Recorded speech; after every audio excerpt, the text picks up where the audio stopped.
BAMSच्या 3ऱ्या वर्षाच्या अभ्यासक्रमात विद्यार्थ्यांना चक्क पुत्रप्राप्तीचे धडे शिकवले जात आहेत.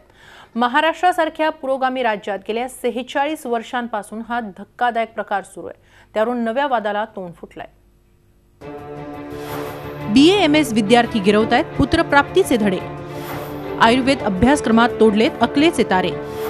सरकारी मान्यतेने शिकवले जात आहेत पुत्रप्राप्तीचे धडे. पुत्रप्राप्तीसाठी नेमकं काय करावं याचे धडे गेल्या 46 वर्षांपासून शिकवले जात आहेत. Bachelors in Ayurvedic and medical surgery म्हणजेच BAMSच्या 3ऱ्या वर्षाच्या अभ्यासक्रमात संहिता विषयात चरक संहिता शिकवली जाते. त्यात पुंसवन विधीची माहिती देताना हे धक्कादायक आणि वादग्रस्त उपाय सुचवण्यात आले. एवढंच नव्हे तर क्षुद्र स्त्रीला पुत्रप्राप्ती हवी असेल तर ब्राह्मणाकडे जाऊन पुत्रेष्टी यज्ञविधी करून घ्यावा असंही त्यात नमूद करण्यात आलं. पुत्रप्राप्तीच्या लालसेनं या वादग्रस्त माहितीचा गैरवापर होण्याची भीती व्यक्त केली जाते. त्यामुळे अभ्यासक्रमातला हा भाग वगळावा अशी मागणी PCNDT समितीचे सदस्य आणि लेक लाडकी संघटनेचे कार्यकर्ते गणेश बोराडे यांनी केली आहे. आरोग्य सेवेच्या अतिरिक्त संचालकांनीही तसं पत्र आरोग्य विज्ञान विद्यापीठाला पाठवलंय. गर्भलिंग कायद्याच्या कलम 22 मध्ये असं स्पष्टपणे म्हटलंय, कोणत्याही प्रकारचं लिखाण त्याच्यामध्ये रॅपर असेल, ते प्रकाशनाचं कोणते साहित्य असेल, असं कोणत्याही प्रकारचं लिखाण तुम्हाला करता येत नाही. ते प्रोसिजरचा भाग नसलं तरीही करता येत नाही.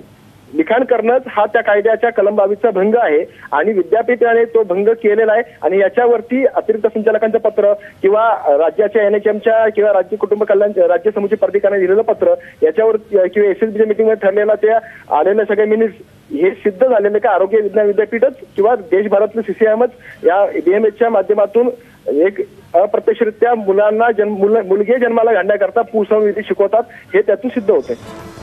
1971 पासून चरक संहितेचे धडे BAMSच्या विद्यार्थ्यांना शिकवले जात आहेत.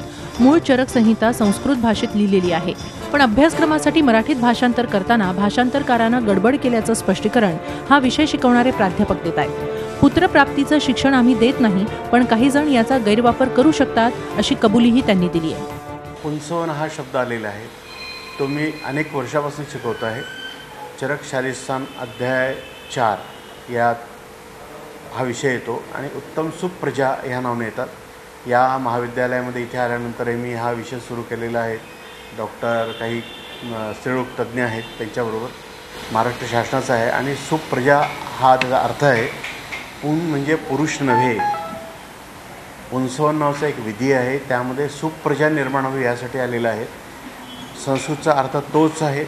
काही लोक असेल त्याचा गैरवापर करत असतील किंवा ग्रंथकारांनी टीकाकारांनी त्याचा अर्थ असा लिहिलेला नाही. बेबी मेल चाइल्डसाठी जे चर्चा सुरू आहे ती बिलकुल चुकीची अशी चर्चा आहे. संहिता ग्रंथांमध्ये जे सांगितलं आहे ते पुंसवन याचा अर्थ फक्त पुरुष असा नसून तो मेल आणि फिमेल दोन्हींसाठी आला आहे. फक्त एवढंच आहे की त्याच्यामध्ये सुप्रजा म्हणजे सुदृढ हेल्दी बेबी कसं निर्माण होईल यासाठीच्या सगळ्या विधी सांगितल्या आहेत. या प्रकरणाची गंभीर दखल वैद्यकीय शिक्षण मंत्र्यांनी घेतली आहे. हा भाग वगळण्यासाठी प्रयत्न करणार असल्याचं आश्वासन गिरीश महाजन यांनी झी24 तासला दिलंय. या संदर्भामध्ये आम्ही 5 महिन्यापूर्वी मला वाटतं आम्ही सेंट्रल काउन्सिलला त्या ठिकाणी पत्र दिलंय आणि हा विषय त्यात वगळावा अशी आम्ही त्यांना त्या ठिकाणी विनंती केलेली आहे. आणि त्याचे 2 महिन्यापूर्वी पुन्हा माननीय धर्माधिकारी न्यायाधीशांच्या अध्यक्षतेखाली आम्ही त्या ठिकाणी एक समिती नेमलेली आहे, तिचाही रिपोर्ट या ठिकाणी येणार आहे. पण उद्या पुन्हा आमची अकॅडमिक काउन्सिलची बैठक नाशिकला त्या ठिकाणी आहे, विद्यापीठामध्ये आहे. आणि त्यातही मी पुन्हा विषय घेतलेला आहे की हे त्वरित त्या ठिकाणी वगळलं जावं. आणि निश्चित या संदर्भात मला अपेक्षा आहे की या संदर्भात पॉझिटिव्ह निर्णय त्या ठिकाणी होईल आणि हा जो धडा शिकवला जातोय, हा जो विषय शिकवला जातोय, हा त्यातून वगळण्यात येईल. एकीकडे स्त्रीभ्रूण हत्येविरोधात राज्य सरकार कठोर पावलं उचलते. स्त्री पुरुष समानता यावी यासाठी आटोकाट प्रयत्न सुरू आहेत. अशावेळी आयुर्वेदिक अभ्यासक्रमातल्या अशा वादग्रस्त धड्यांमुळे सगळ्या प्रयत्नांवर पाणी पडतंय. Deepali Jagtap Patil, Zee media, Mumbai. Zee 24 तास रहा एक पाऊल पुढे.